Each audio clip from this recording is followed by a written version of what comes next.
We're told that hoodlums have entered our studio. We had to cut off the show. We couldn't continue the show. We are going off now, and we're trying to get safe. Hoodlums have entered TVC, and they're attacking. They've started attacking us inside the studio. I had to cut off the show, and we couldn't go up. We can't continue the show right now. I don't even know what to do. TVC,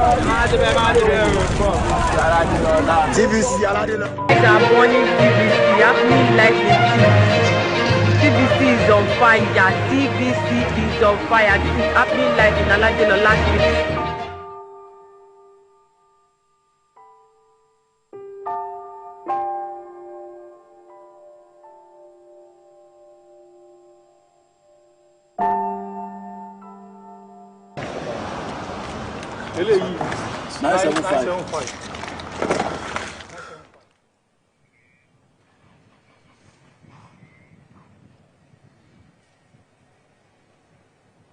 It's exactly 3 years today that NSAS rioters broke into the premises of TVC Communications and set ablaze the giant studios that used to be here.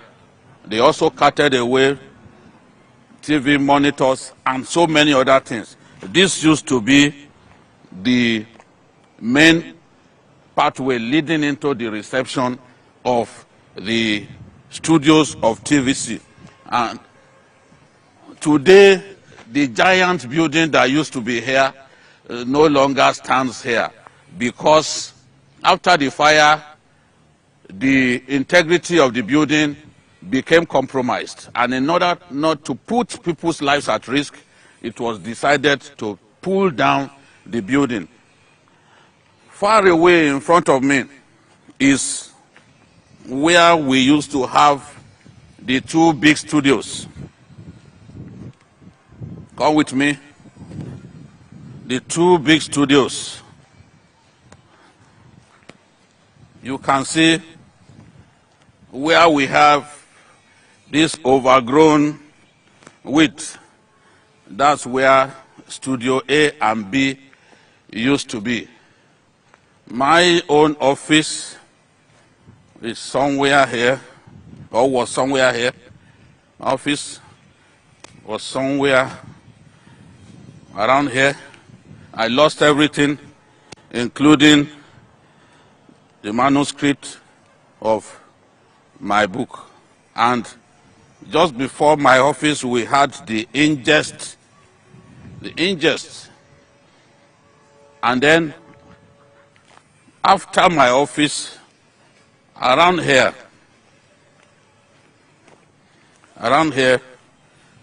we had the production control room. We had the production control room around here. The studios that were set ablaze used to be the best on the continent of Africa.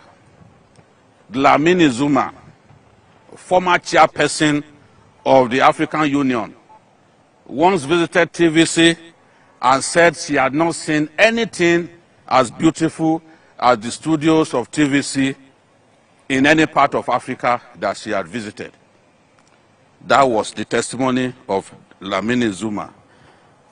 For many people who witnessed what happened on the day, it still looks like a bad dream. Many people made sacrifices during the NSAS agitation, but the sacrifices made by TVC is incomparable to sacrifices made by a lot of Nigerians. Many people lost their lives because of the NSAS agitation. But 3 years after, the question being asked is, have we really picked up valuable lessons? Are we behaving in a manner that suggests that we do not want to see this happen again? The police authorities, what have they done to purge the police of undesirable elements who see nothing bad in taking people's lives unnecessarily? is 3 years down the line. We have a lot of stories still to tell about how people are getting grips with their lives after the events of October 2020. There were some of our staff who suffered multiple fractures on the day. Some of them have not recovered. When they walk, they limp. These are memories that will live with them for the rest of their lives. For me, as a journalist who lost everything he had in his office, his manuscripts, it's an experience that will live with me until I die. But I remain committed to the cause of Nigeria, and I remain the patriot that I've always been. Thank you so much, and we will never forget what happened on October 20, 2020.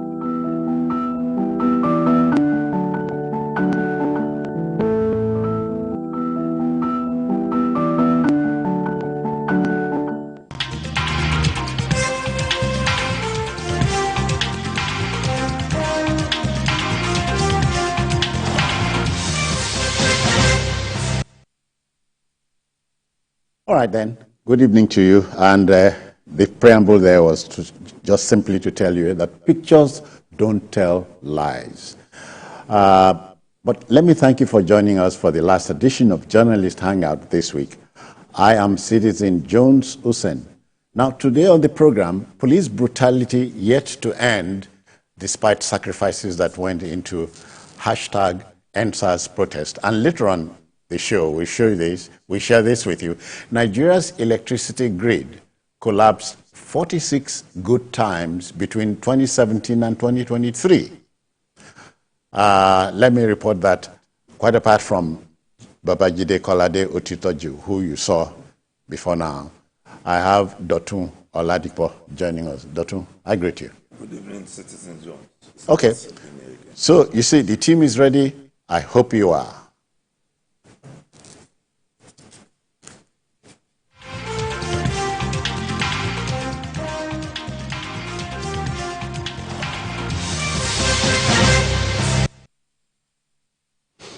Okay, let's go. You know, there's no book to figure out how not to become a victim of police brutality. Yet high-handedness by unscrupulous police officers endures in my country. 3 years after a countrywide protest provoked by EndSARS protesters, brutal reactions by police officers are yet to abate. At least as we speak, 15 protesters arrested in the wake of the violent protest in 2020 are still being arbitrarily detained and without trial at the Kirikiri Medium Correctional Center and at the Ikoyi Medium Security Correctional Center, all in Lagos. Now, is this deliberate?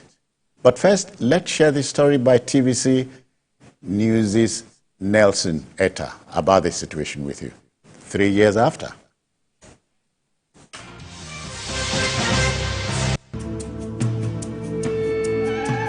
If I see thief, I know what thief wants. SARS wants to kill me.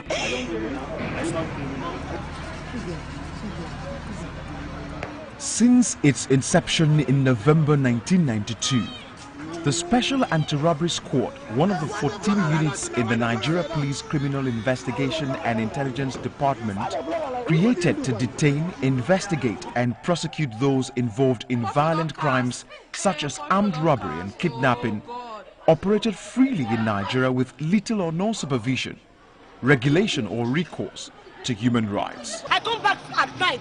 Police will be telling me that where did I get money to buy my vehicle? They'll call me prostitute. We cannot do that. I work too hard for my money, man. Stop killing our boyfriends.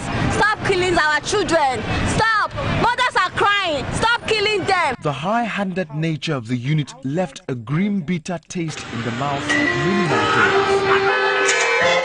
Officers of the special unit were accused of extortion, abuse of fundamental human rights of suspects, unlawful arrests, torture, and in some cases, extrajudicial killings. It turned out that individual cases of abuse, rights violation, extrajudicial killing, brutalization, police high-handedness became the subject of investigation. The incident that triggered the protest was the shooting of a young man in Ughelli, Delta State, by the police. This unleashed anger in citizens against the police, leading to protest by angry youths demanding an overhaul of the police force. We can safely say that at some point in 2020, October precisely, the youths of this country rose to the occasion.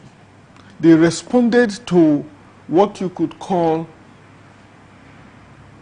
impunity, orchestrated and sustained by institutions of government, cohesive institutions of government. What began as a noiseless protest on social media with the hashtag #EndSARS soon became a national and global phenomenon.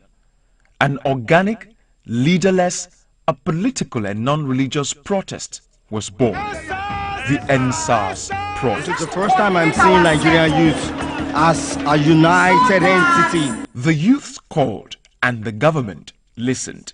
The governor of Lagos State, Babajide Sanwo-Olu, not only joined the protest, he took the demands of the youth to the then president, Muhammadu Buhari, and the president responded. I would like to use this opportunity to say a word on the recent genuine concerns and agitations by Nigerians about the excessive use of force and in some cases extrajudicial killings and wrongful conduct by men of the Nigerian police force. In response to the demands of the protesters, on the 15th of October 2020, the then Inspector General of the Nigeria Police, Mohammed Adamu, announced the scrapping of the Special Anti-Robbery Squad, SARS. Following a review of the current developments and in due cognizance of the wide and legitimately held concerns of well-meaning citizens on the existence and operations of Special Anti-Robbery Squad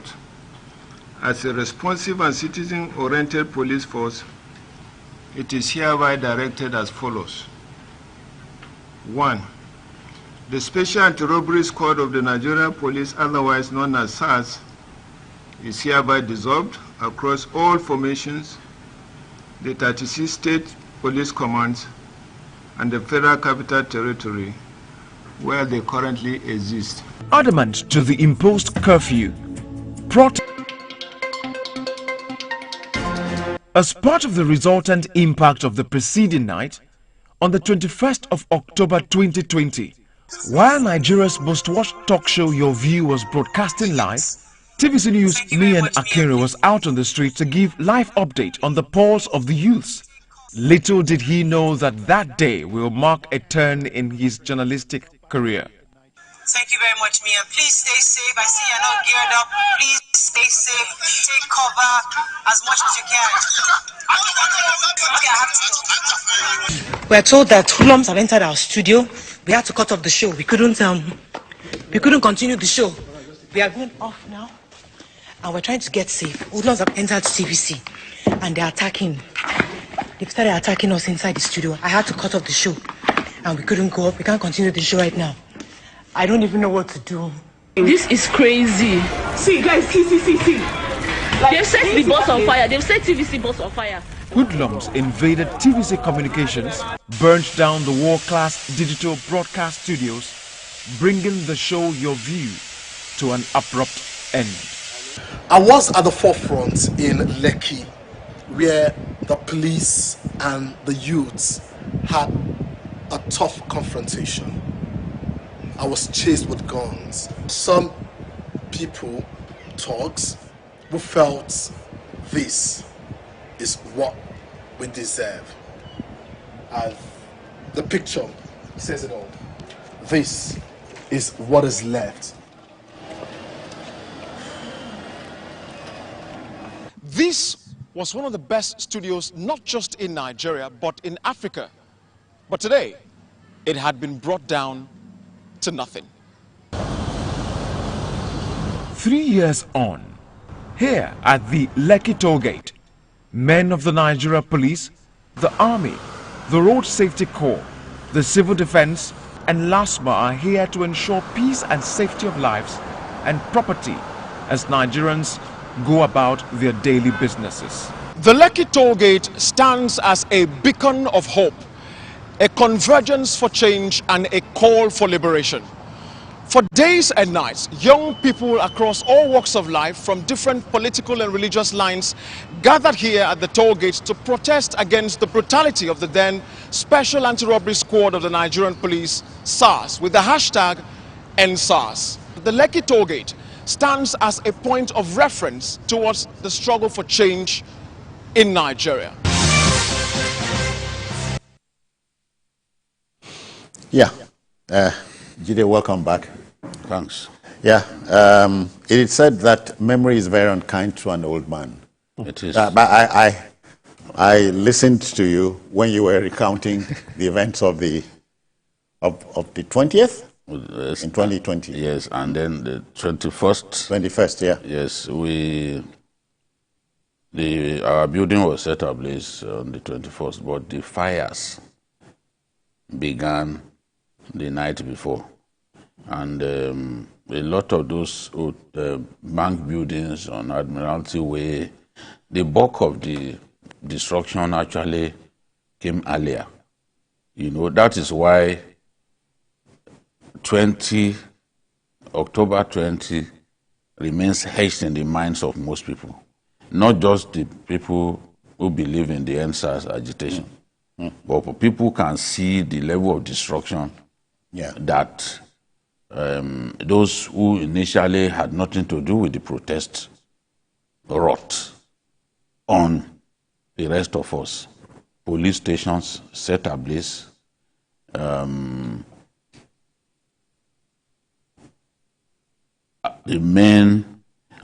vehicles of belonging to Lamata, that is talking about BRT vehicles set ablaze. Yeah. And you know how much it costs, to procure just one of those vehicles. They set ablaze, literally speaking, billions of naira. They set ablaze court buildings, destroyed evidence, and they also helped themselves to some of the things, because here at TVC, they looted TV monitors, looted computers, everything that they could help themselves to in the 3 waves of attack that they launched on premises on the 21st. I made a mistake when I said on the 20th. On the 21st. The year didn't help matters at all. Because it even sounded poetic. 2020. So they stole a lot of things. They destroyed a lot of things here. And anyone who saw that building before it came down, anyone privileged to have gone inside the building would weep at the level of destruction that these boys carried out. But we just have to learn from what happened. Learn from what happened in terms of securing key infrastructure. Yeah. We have to do much better. Yes, we have to do much better. We have to do better at controlling incidents like this, keeping rioters at bay. We have to do better. The police has to be equipped to deal with the situation, not by killing people, but you can actually quell riots by not firing a bullet. So we have to learn. EndSARS is 3 years on. We've got to learn. We've got to do things better. Otherwise, if we are confronted with this kind of situation again, we won't. We will be caught napping, and we shouldn't be caught napping. We should be able to control protesters, keep them at bay, ensure that they do not set us back in the way that they have done. And what led to the protests in the first place? Police brutality. We have to reform the police, ensure that never-do-wells do not find their ways into the police. The right people should be recruited, because this whole problem begins from the recruitment field. Recruit the right people into the police, reorientate them, get them to realize that the civilian is not an enemy.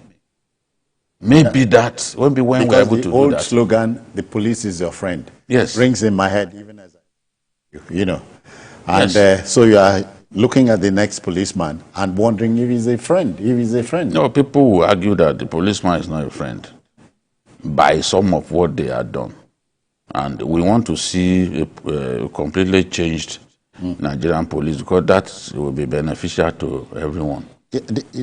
Doctor, is that a tall order, or we're asking for good, reforming the police? Well, is it difficult? It's not so difficult. It's just that it's a Nigerian thing that we find it difficult moving from a point we have identified as bad to a point that is good.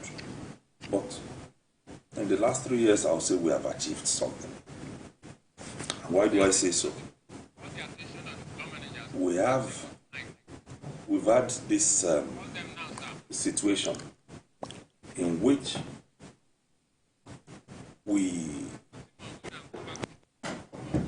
Go on. In which we... all right, let's do something about your mic. Jide, but you talked about recruitment into the force. That's where the problem is. But 3 years on, 3 years, not too long a time to have done something about it? How about those who are already there? You have to continue to weed out the bad eggs, the black legs who are giving the rest of the police a bad name. You have to do something about them. And the welfare of the police has to also be addressed, because many policemen were killed. The people who stood firm, what happened to them? Were they promoted? We need people. Panti, for example, was not overrun. It would have been a tragedy if those boys succeeded in overrunning Panti. You know, it was not overrun. But what happened to the station? Panti, not Panti. They couldn't overrun Panti. No, Adekunle. Adekunle is different from. Adekunle. So what happened to those people who stood firm?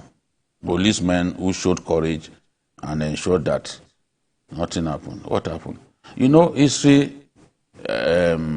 sometimes, if you do not do the right thing, sometimes people will not even know where you stand. That's it. Talking about history. You saw what Mayen did. He was reporting when it was very dangerous to do so. He had to take it to his heels. He didn't take to his heels. You didn't see the video. He calmed the guys down. They didn't show it to the end, and I expected that they would show it to the end. He was telling them, look, we are together. And of course, the journalist is not an enemy. Literally speaking, if you are complaining about police brutality, even journalists have been have suffered from police brutality. But some fellow would think that they were the only ones who had the courage to report the NSAS protest. But you saw that video, you saw him right there on the day when many people sat in their homes. He was on the field. You saw Theophilus Elama being walked out of an NSAS rally. Yet some people wanted to take all the glory. That, they were the only ones who covered. Of course, whatever that means. You cannot say that publicly except you are a practiced liar. You can't say that publicly. You see that video. But Jide, let's go for a commercial break, make some money. We should be back very shortly. Please stay with us.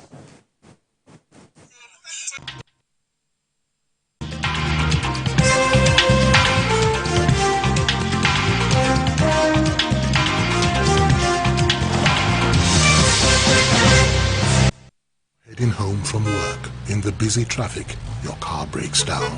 Car horns blast. Your car is pushed aside. You call for help. Phone battery blinks and dies. You take a cab. Few miles, tire bursts. What a day. Frustrated, sweating, and tired. Nearing home, darkness envelops the street. Wow! Just one house is bubbling with life. Brilliant lights, loud music, smiling wife, all welcome you. We alone have light? Yes, it's JRB Solar Energy Systems, my anniversary present to us. No matter how dark life is, the sun is gonna shine on everything you do. JRB solar inverters, batteries, solar panels, solar street lights and more. Telephone 0906 752 1111. Email sales@jrbsolar.com. JRB, the sun is gonna shine on everything you.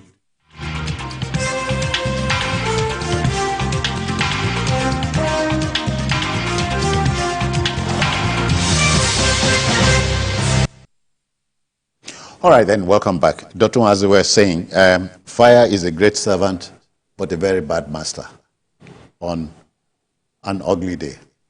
Yes, when I first saw that clip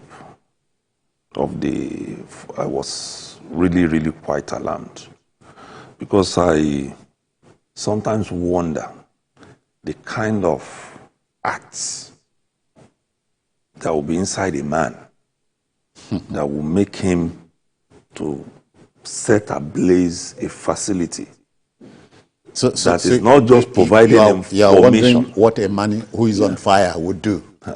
That does not just provide information, but provides a means of existence and living to several hundreds of people.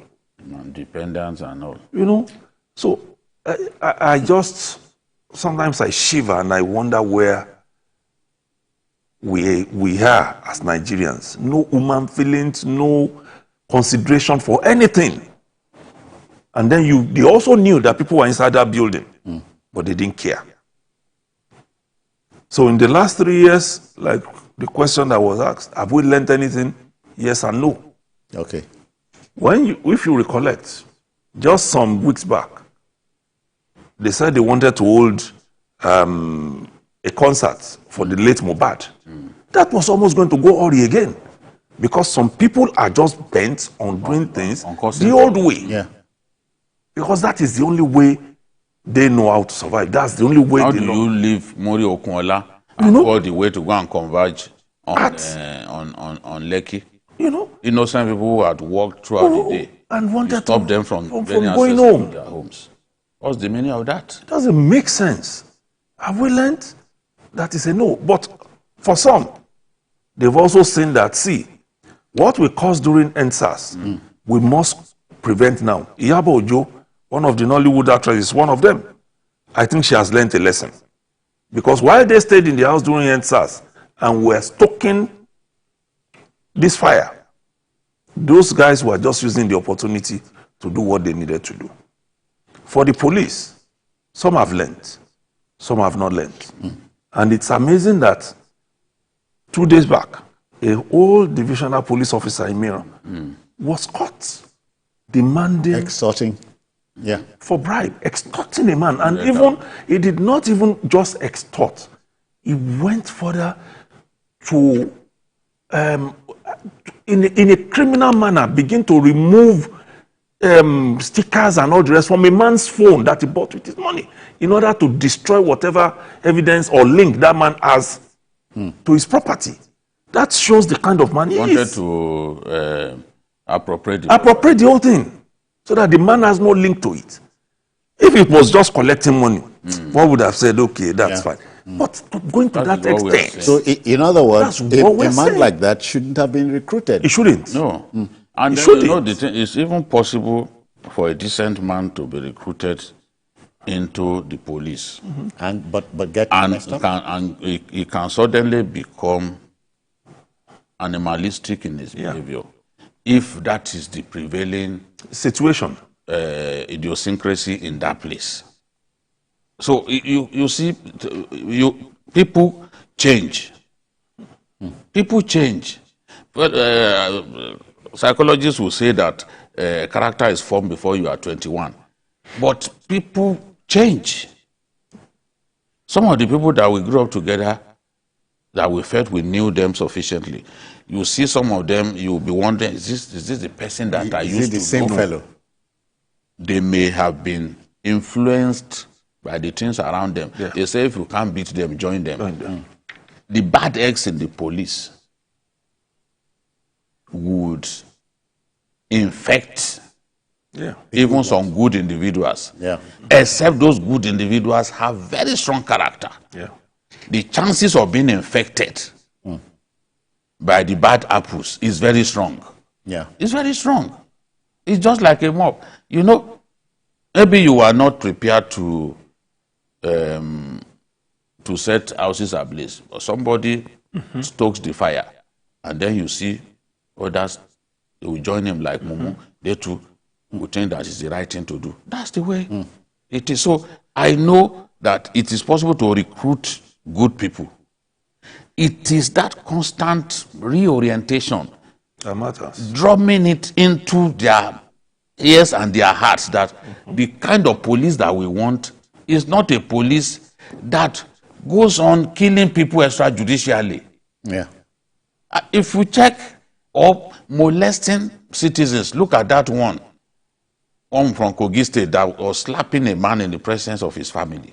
You've diminished him just because you have a gun. And at that time, he had one funny beard like that. Adejo, what's his name? He had one funny beard. I said, oh, it is the height of indiscipline in the police for him to even be allowed to carry that ridiculous beard that he had. Why should you carry that kind of beard? So, slapping a man in the presence of his wife and children, just like that. I'm happy that the police eventually put him in his place. We want that to continue. There is... But is it out of place to mention the other day when the market at Ladipo was reopened? An officer went in the open. Shooting into the air. Of course, they've arrested him. You know one thing you must give the police. If I don't say it, my conscience will trouble me. In our country today,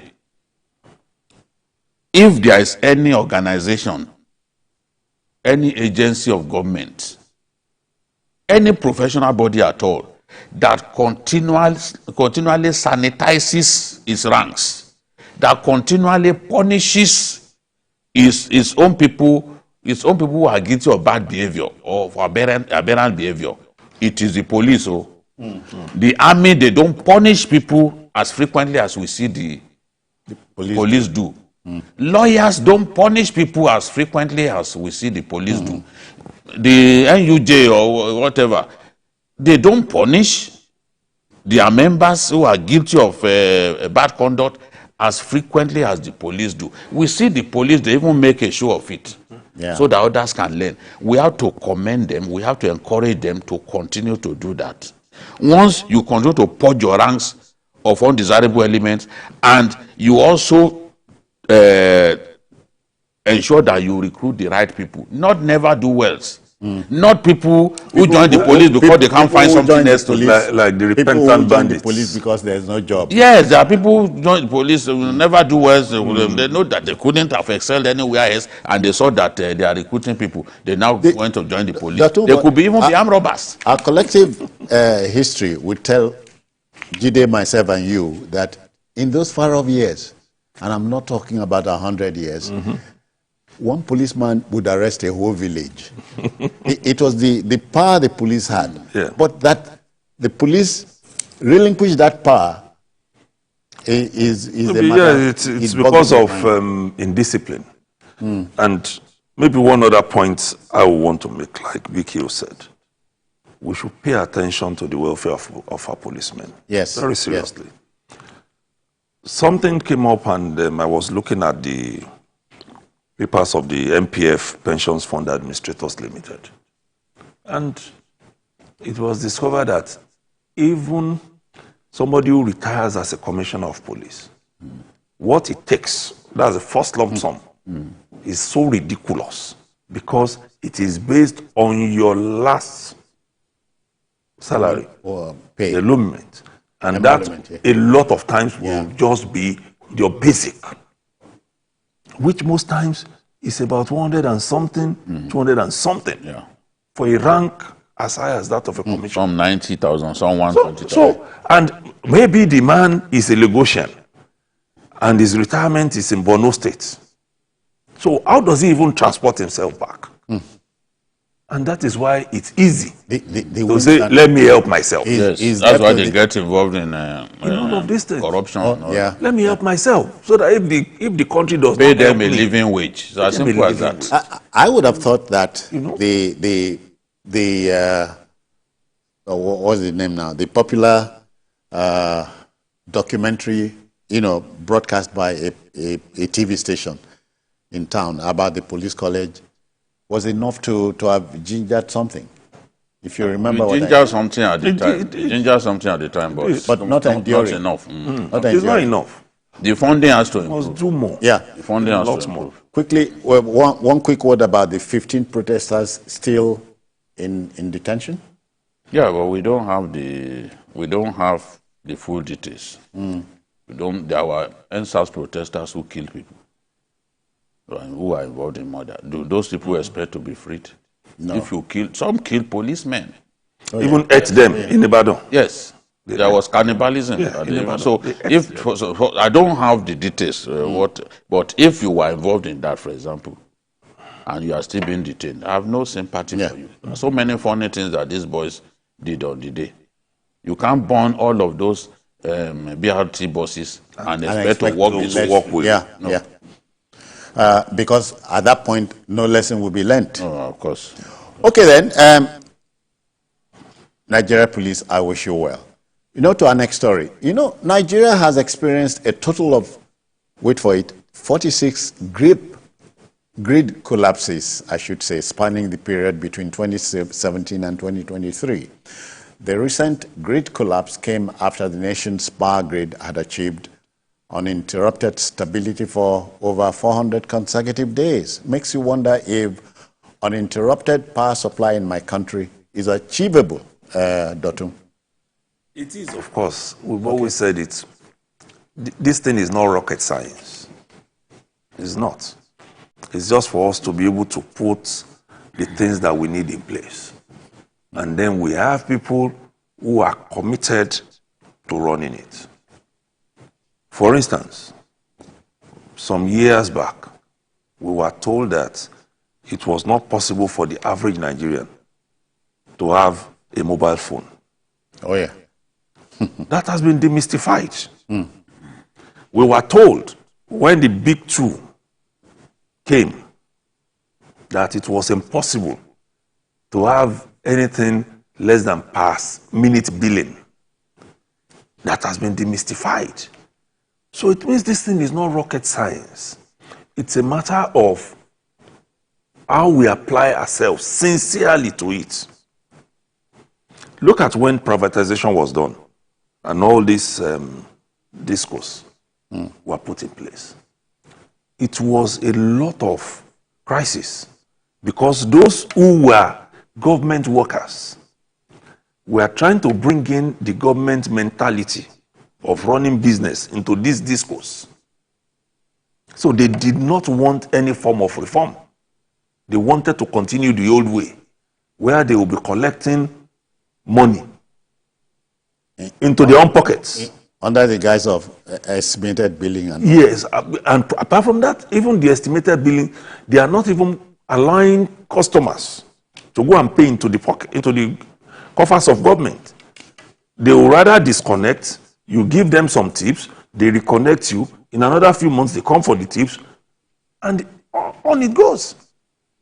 That is why we found out that most of these things never worked in the early days. Okay. Now we're at a point where we can see that things can work.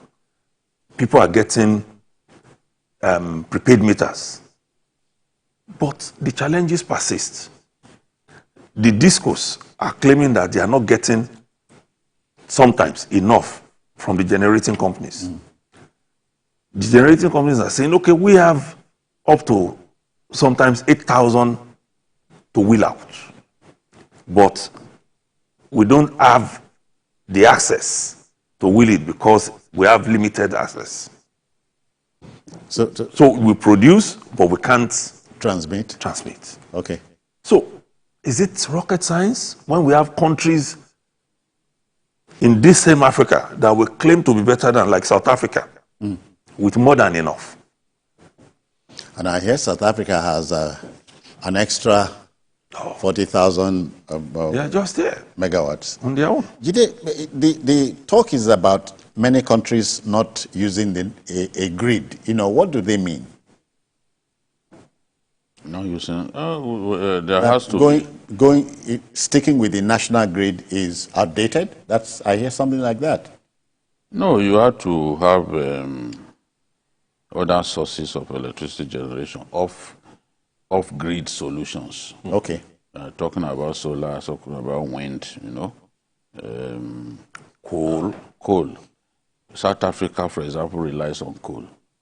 Brazil relies on hydro, and Brazil generates so much electricity, in excess of 100,000 megawatts. South Africa does more than 40,000 megawatts. Yeah. Largely from coal.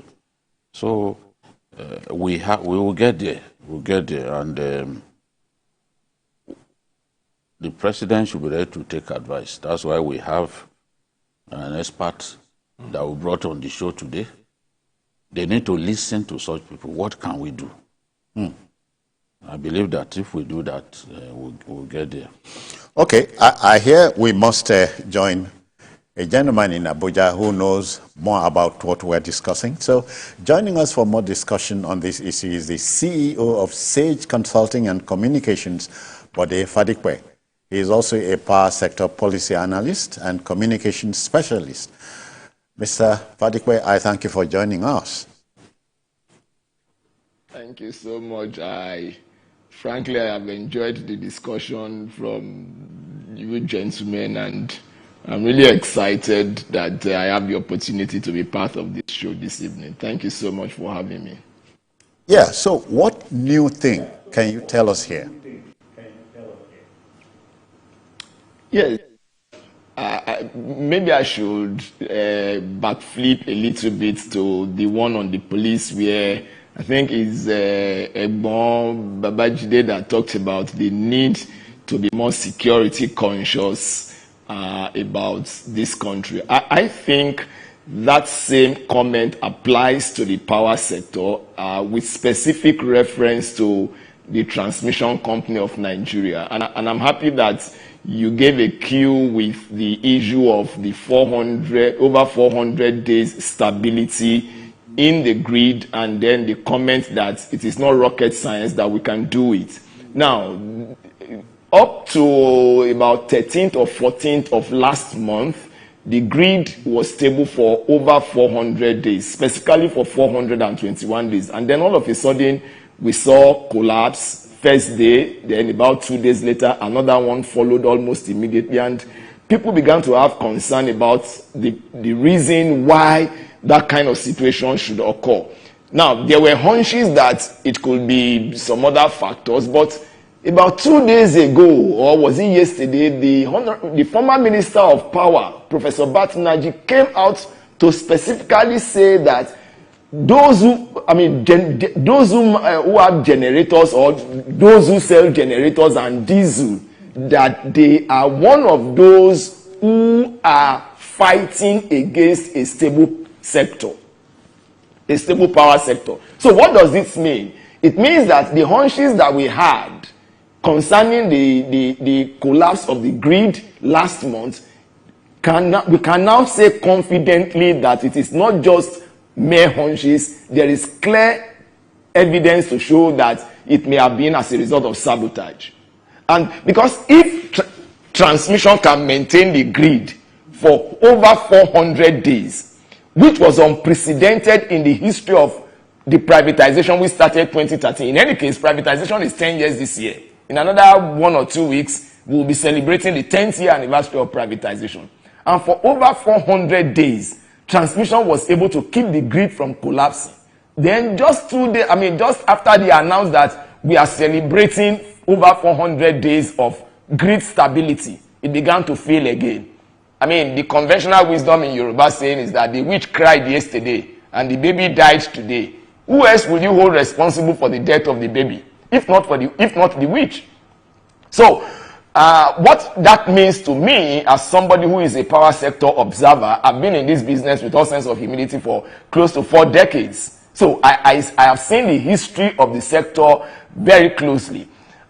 I think very strongly that what happened last month is not just a mere coincidence or obsolescence of the grid or outdated equipment or some officials not doing the amount and quality of work they are supposed to do, like some references have been made about the police, but just because there are also some people who are trying to ensure that, like the proverbial king's horse in Oyo, there are those who are looking for it to kill it, there are those who are looking for it to keep it, there are those who are even praying that it shouldn't come up at all.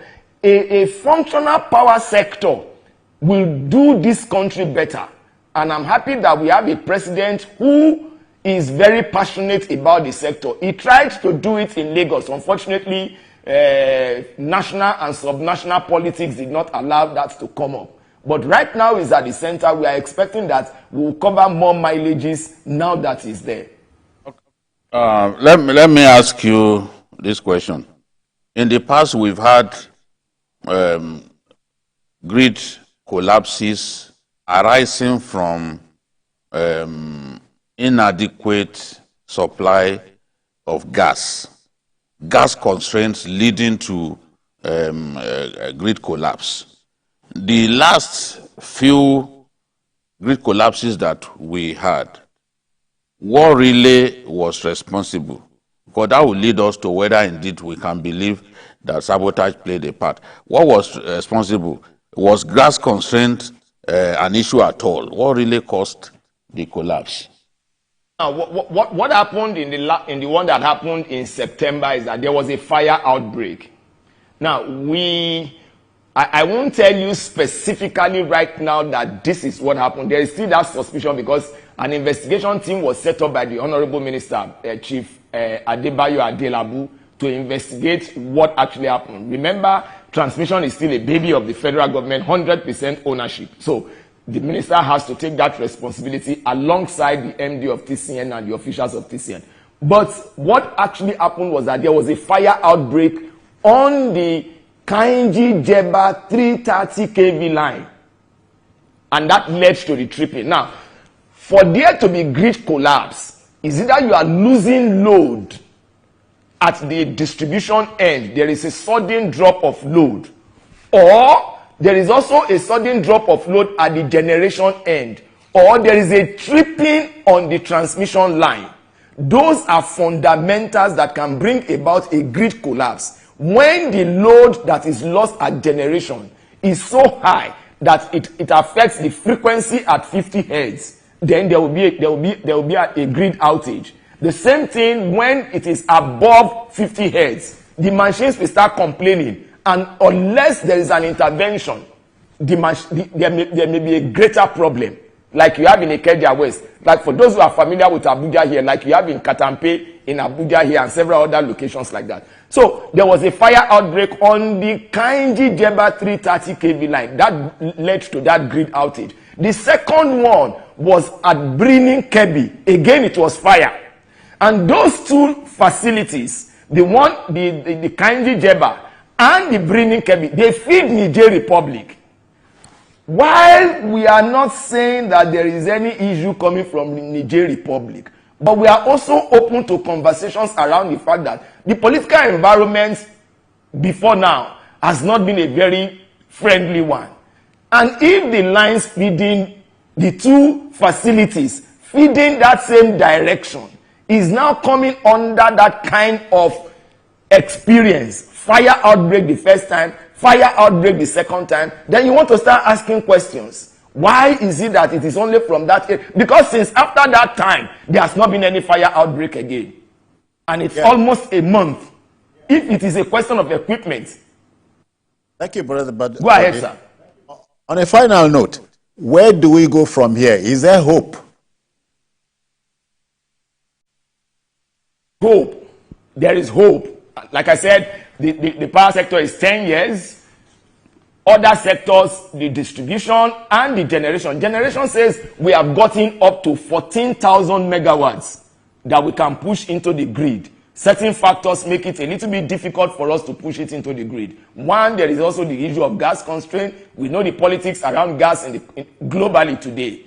At the other end of it is the disco end of it. For discos, there is what is called the day ahead nomination, DAN. They determine what load they are going to give to customers each day. At the middle of this conversation is the transmission.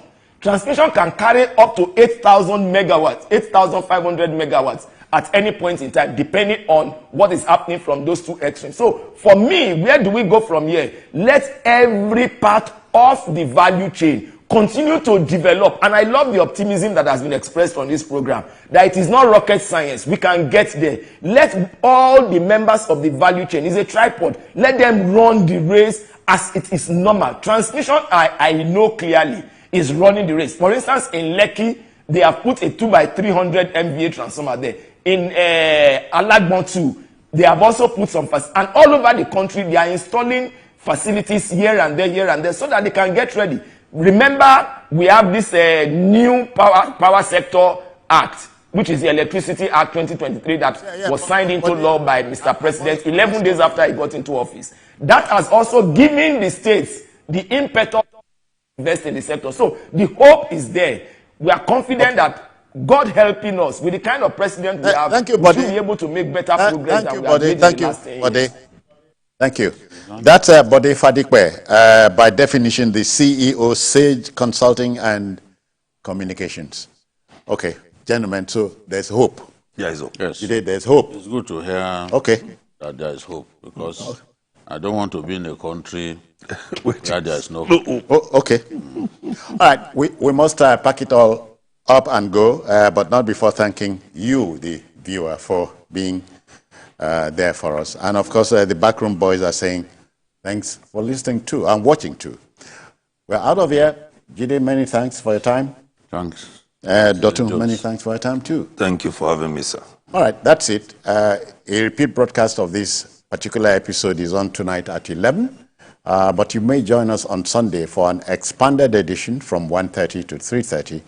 And also know that we are on YouTube at youtube.com/TVC News Nigeria. I am Citizen Jones Hussein. Bye-bye now. Take care.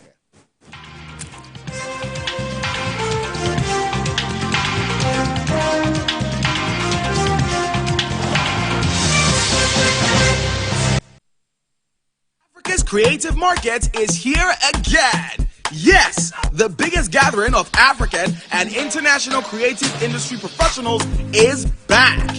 First in Lagos, November 2023, and in Dubai, March 2024.